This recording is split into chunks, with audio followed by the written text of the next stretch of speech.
नमस्कार, मैं हूँ मनविंदर। आप सभी राष्ट्रवादियों का एमबीएन नेटवर्क में एक बार फिर से बहुत-बहुत स्वागत है। भारत और ऑस्ट्रेलिया के बीच गुरुवार को यूरेनियम डील पर मोहर लग गई है, लेकिन बात होगी जिस ऑस्ट्रेलिया ने 1998 में भारत के परमाणु परीक्षण के बाद हम पर कड़े प्रतिबंध लगाए थे, आज वही ऑस्ट्रेलिया अपनी तिजोरी की चाबियां भारत को क्यों सौंप रहा है? क्यों रातों-रात यूरेनियम के भंडार भारत के लिए खोल दिए गए हैं? ये सिर्फ एक व्यापार है या उस 180 डिग्री यू टर्न के पीछे कोई ऐसा सीक्रेट एग्रीमेंट है जिसे दुनिया से छिपाया जा रहा है? अब सबसे चौंकाने वाली बात यह है कि ऑस्ट्रेलिया के डरविन पोर्ट ऑफ भारतीय सर्विलांस विमानों की अचानक से वहां गूंज हो रही है। अगर आपको लगता है कि प्रधानमंत्री नरेंद्र मोदी का ये दौरा, ऑस्ट्रेलिया का दौरा महज एक मुलाकात है, तो आप एक बहुत बड़ी तस्वीर मिस कर रहे हैं। आज हम इंडो पैसिफिक के उस नक्शे को डिकोड करेंगे जिसने बीजिंग से लेकर के कैनबरा तक हलचल मचा दी है। कैसे बार्टर सिस्टम आने वाले दशकों में एशिया का भूगोल बदलेगा।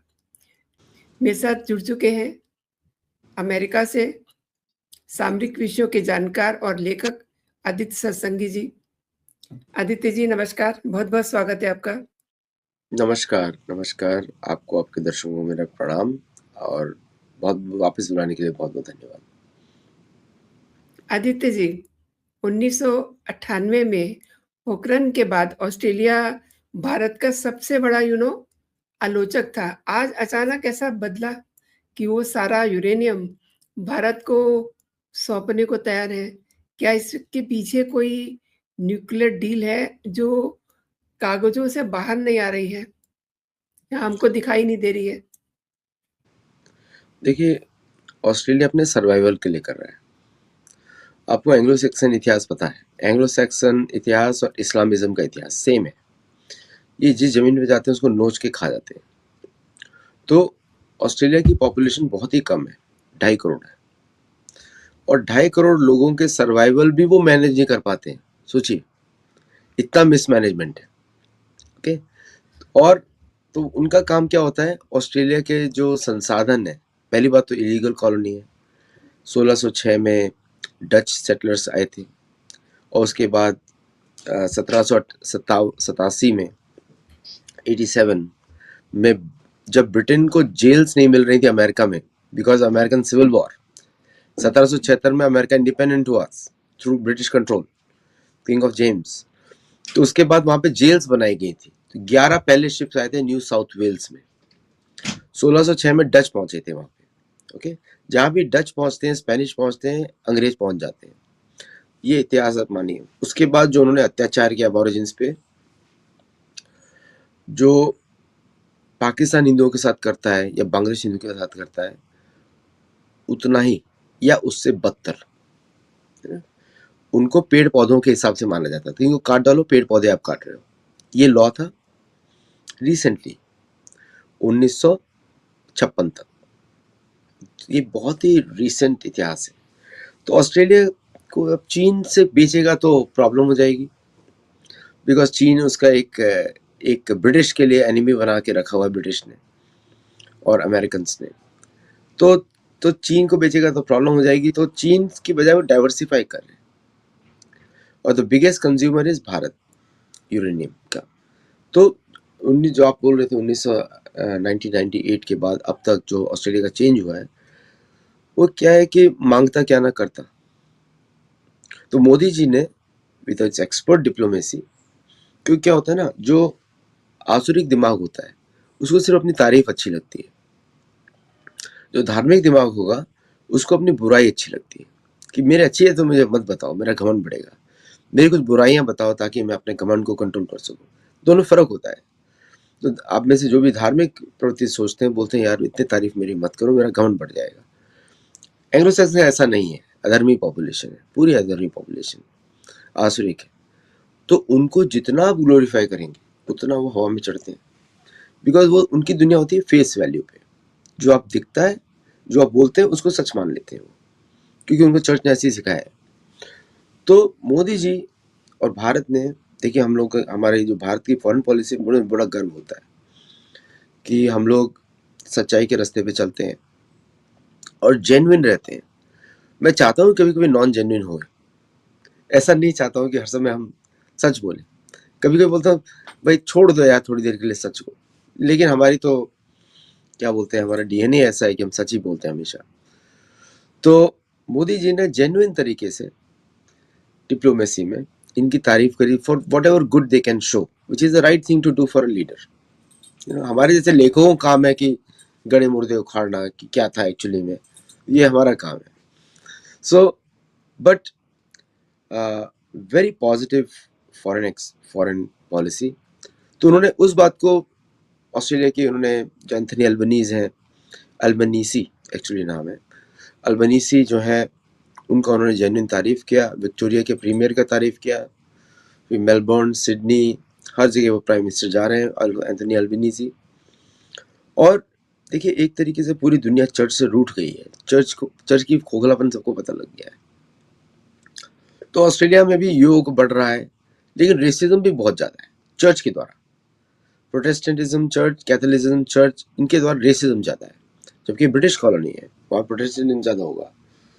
तो ऑस्ट्रेलिया जो है उसको एक डूबते हुए को तिनके का सहारा मिल जाए, एक गाना भी है हिंदी में। तो भारत वो तिनके का सहारा है। क्या भारत को सब कुछ देगा? भारत बदल चुका है। भारत वही कुछ देगा जो उसकी पावर एक्सपेंशन में मदद करे। आपने सर्विलेंस प्लेन्स की बात करी, भारत के लिए Asia Pacific ocean is very important.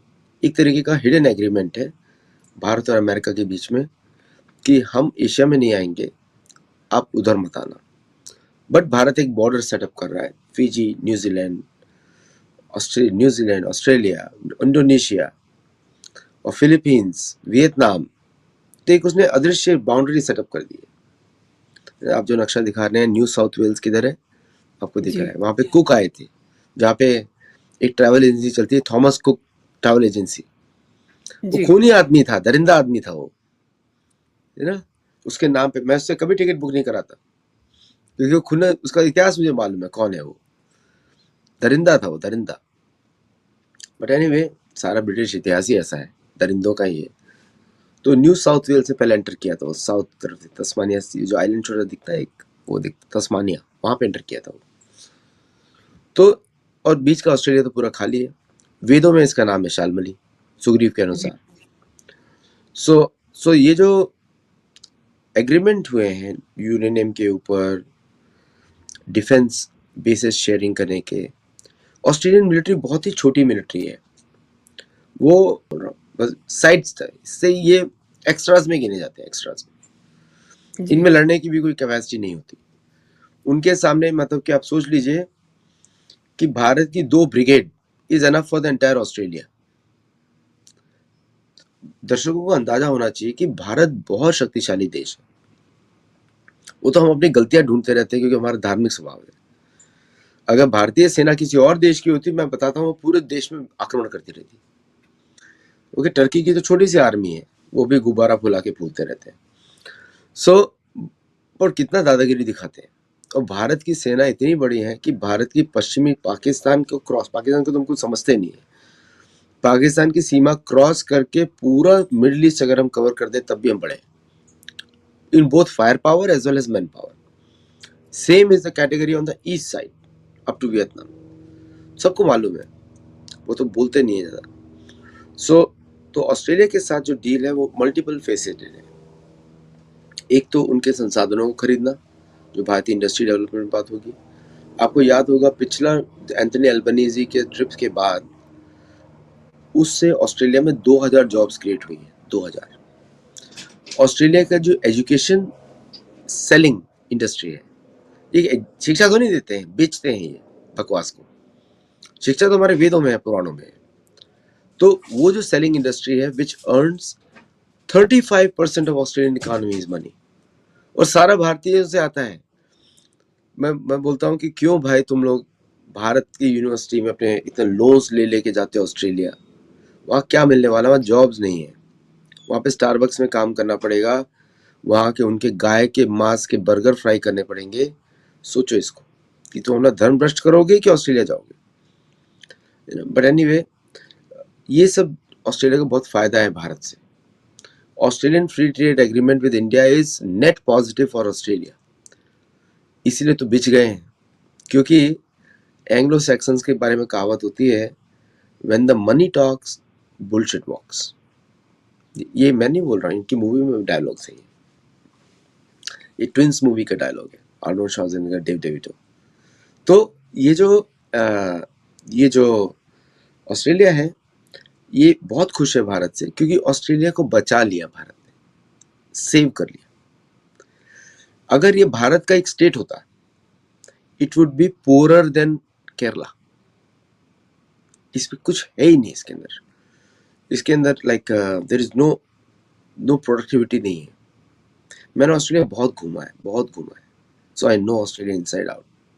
और जब आप काम के लिए घूमते हैं ना, आप स्पेशली अगर आप सेल्स में हो, तो आप को एक एक चीज़ पता लगती है कि क्या है उधर, कैसा है इसका, क्योंकि आपको ये पता लगना पड़ता है उनको क्या अच्छा लगता है खाने के लिए, सब कुछ पता लगता है। तो वहाँ की प्रॉब्लम बड़ी एक्यूट है, सिविलाइजेशनल प्रॉब्लम्स है, क्योंकि अपरूटेड है इंग्लैंड से। मतलब इंग्लैंड में जब जेलें नहीं मिल रही थी तो यहाँ भेजा गया था। मतलब अमेरिका, इंग्लैंड क्या करता था, जेल बनाता था अमेरिका में।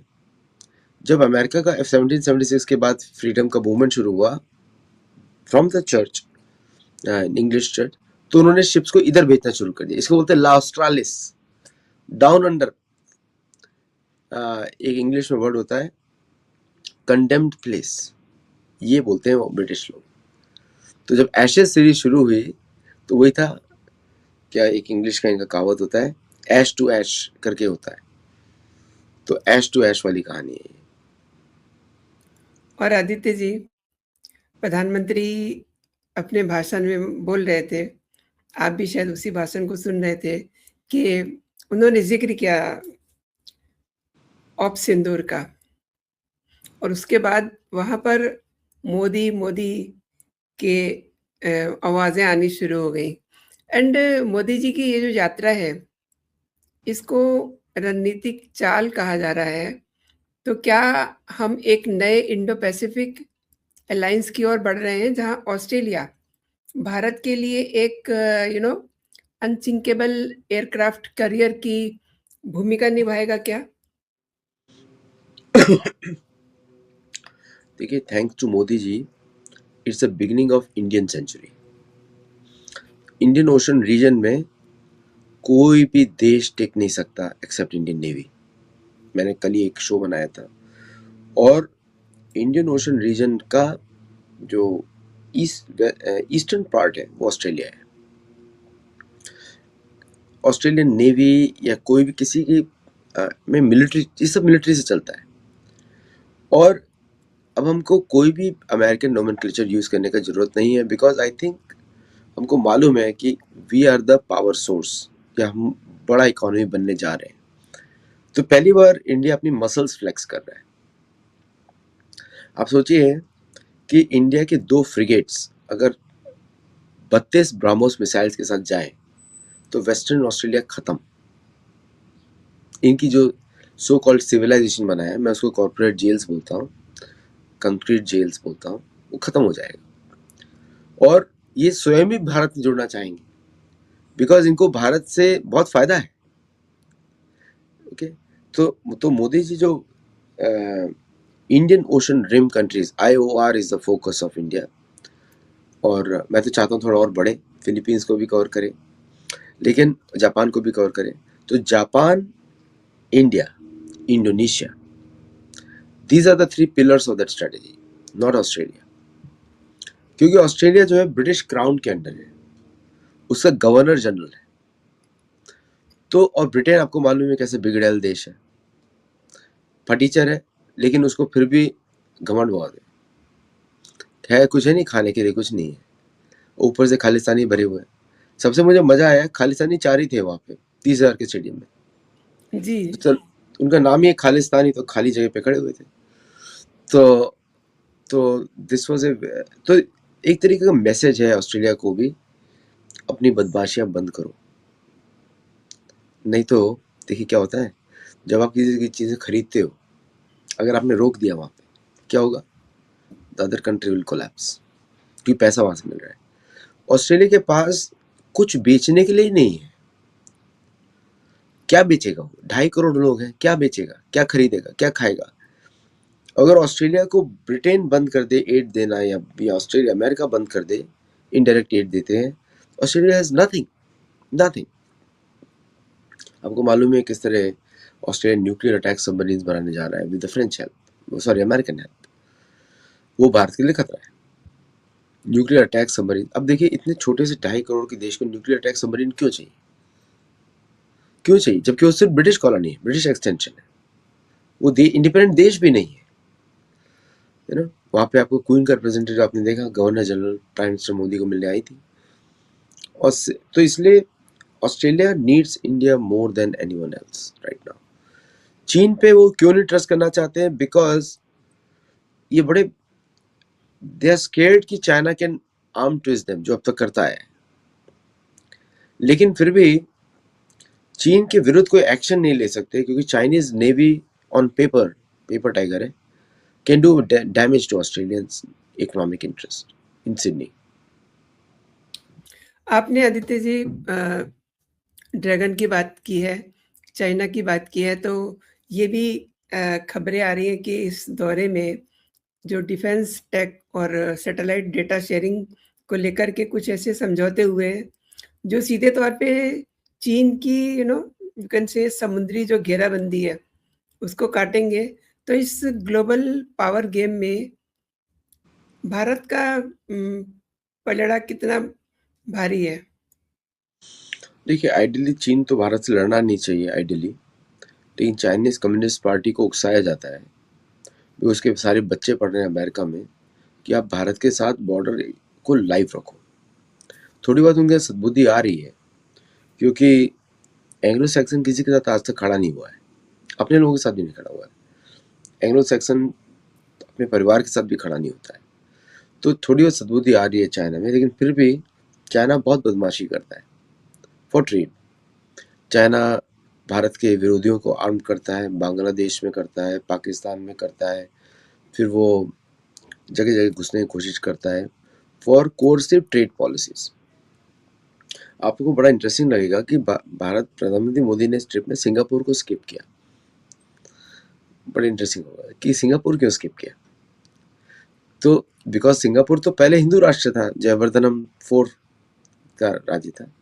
इनफैक्ट इंडोनेशिया का जो ईस्टर्न मोस्ट प्रांत है, उसका जो कैपिटल थी जयपुर थी, वहाँ पे भी एक जयपुर शहर है पापुआ न्यू गिनी में। और माइक्रोनेशिया, ऑस्ट्रेनेशिया जिसको बोलते हैं, माइक्रोनेशिया बोलते हैं, वो सारे भारतीय रिलीजन से कनेक्टेड है। तो चीन को सबसे बड़ा डर ये है कि चीन ने पहले तो कम्युनिज्म के चक्कर में अपनी कल्चर को इग्नोर किया। 40% कन्वर्जन है चीन में, 40% कन्वर्जन बाय द चर्च। तो चर्च उसको खा गया अंदर से। अब चीन वापस आने की कोशिश करता है, बुद्धिज्म चिल्लाता है, तो प्रधानमंत्री मोदी ने वो भी छीन लिया उससे। अब प्रधानमंत्री मोदी इतने दिनों से बुद्ध की बातें कर रहे थे, वो फॉरेन पॉलिसी एजेंडा था, तो अब वो भी छीन लिया। तो चीन के पास डिफेंड करने के लिए कुछ बचा नहीं है। देखिए, main war, physical kinetic war तो लास्ट ऑप्शन होता है कभी कभी, बट उसकी capability is the first option दिखाना। तो भारत कैपेबिलिटी दिखा रहा है, भारतीय शिप्स फ्रीली मूव करें across Pacific, across Atlantic, across this. तो दुनिया को दिखा दिया है कि we are no longer brown navy और whatever you call it, coastal navy. अब हम ग्लोबल नेवी है, ब्लू वाटर नेवी। और ब्लू वाटर नेवी से सारे एंग्लो सैक्सन डरते हैं। अब ये मत सोचिए वो डरे हुए नहीं है भारत से, वो प्रिकॉशंस ले रहे हैं वहां पर भी। ओके, इसीलिए प्रधानमंत्री मोदी का ओवरली फ्रेंडली जेस्चर जो है डिसआर्म करता है दुश्मन को। दुश्मन मालूम है भारत को कौन है? चीन दुश्मन।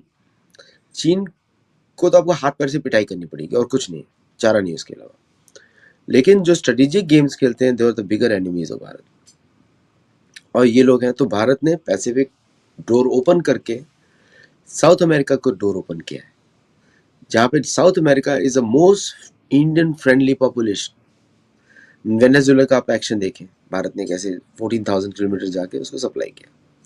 तो south American market is the main market for India. Indonesian market is the main market for India. क्योंकि पॉपुलेशन है वहाँ पे। मलेशिया, ये कंट्रीज में मेन है। Australia is not the main market. क्या खरीदेंगे वो लोग? बर्गर खाने वाले औलाद है, क्या खरीदेंगे? सो द तो इंडिया के लिए नेट एडवांटेज है सिक्योरिटी साइड से। और चीन, देखिए भारत की पॉलिसी बड़ी स्ट्रेट फॉरवर्ड है, and will stick to the official words only, कि हम किसी के प्रति काम नहीं कर रहे हैं, हम अपने लिए काम कर रहे हैं, and which is right thing to say. लेकिन डू व्हाट? तो अब वो चाइना हमारे शब्दों को थोड़ी देख रहा है, वो हमारे एक्शंस को देख रहा है। तो उसको पता लग रहा है कि भाई कहाँ कहाँ से उसको सिमटना पड़ेगा। And Chinese should never forget कि Pacific was a graveyard of American and Japanese submarines. 750 submarine डूबी हुई है वहां पे समुद्र में, 750 वर्ल्ड वॉर 2 के समय की। तो उस एरिया में अगर भारतीय नेवी की प्रेजेंस बढ़ती है, that is the deepest impact on Chinese security. चीन की बात हो रही है तो मैं एक चीज समझना चाह रही हूँ आदित्य जी। डरविन पोर्ट जो कभी चीन के निवेश के लिए चर्चा में था, अब वहाँ भारतीय P-81 विमानों की मौजूदगी देखी जा रही है। अब भारत ऑस्ट्रेलिया को अपना लॉजिस्टिक हब बना करके ड्रैगन के घर में घुसने की तैयारी कर चुका है क्या?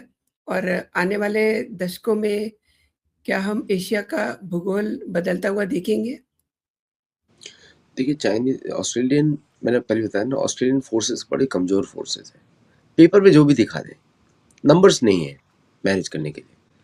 ट्रेन मैन पावर नहीं है। 2.5 करोड़ लोग में कितने आप रिक्रूट कर सकते हो? 10% ही रिक्रूट होगा ना मैक्सिमम, उससे भी कम। 10% तो बहुत बड़ा नंबर हो गया। मे बी जी। 3% 4% ही होगा, तो मैन पावर नहीं है। तो वो जो पोर्ट आप दिखा रहे हैं, डार्विन पोर्ट दिखा रहे हैं, ये तो पोसाइडन 8i का, देखिए ऑस्ट्रेलिया भी ऑपरेटर है, यूएस भी ऑपरेटर है, भारत भी ऑपरेटर है। तो 3 कंट्रीज। एक्चुअली ऑस्ट्रेलिया के पास PC-3 ओरायंस भी है, जो उन्होंने यूज़ किया था MS-370 की सर्च में भी यूज़ किया था। तो दे हैव दैट ऑल्सो। तो वहाँ पे भारतीय, और आपको मालूम है Bharat is the biggest user of Poseidons outside of US, और भारत शायद और भी खरीदे, because Bharat navy is very happy with the performance. यहाँ तक कि उसको लद्दाख में भी यूज़ किया गया था अगेंस्ट चाइना। अब बोलेंगे समुद्र का प्लेन वहाँ पे कैसे पहुँच गया? Because it is works as एवेक्स।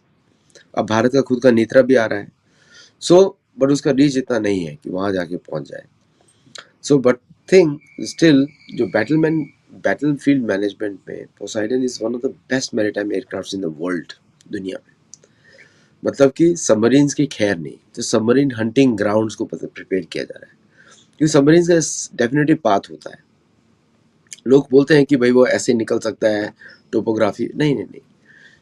समुद्र एक, आपको बड़ा आश्चर्य होगा सुन के, 80% of oceans of the world is uncharted, 80%। और लैंड में भी 65% ऑफ लैंड इज अनचार्टेड, मतलब किसी को पता नहीं क्या है कहाँ पर। हम लोग जो भी विज्ञान की बड़ी बड़ी बातें कर ले, बट वी हैव, हम पृथ्वी नहीं ढूंढ पाए, तो मैं बोलूँ चंद्रमा में क्या जाके करोगे? सो द पॉइंट इज कि तो पोसाइडन का वहाँ पे होना मीन्स सबमरीन हंटिंग ग्राउंड्स को देखना, उसका स्पेसिफिक पाथ होता है, इधर से जा सकते हैं, ये रेबियंस है। तो जितना चाइनीज को मालूम है हमको भी मालूम है।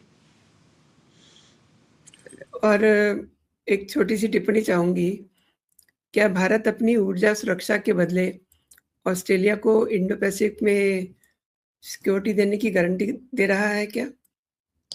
वो तो इम्प्लाइड है, बोलेगा कोई नहीं, इम्प्लाइड है।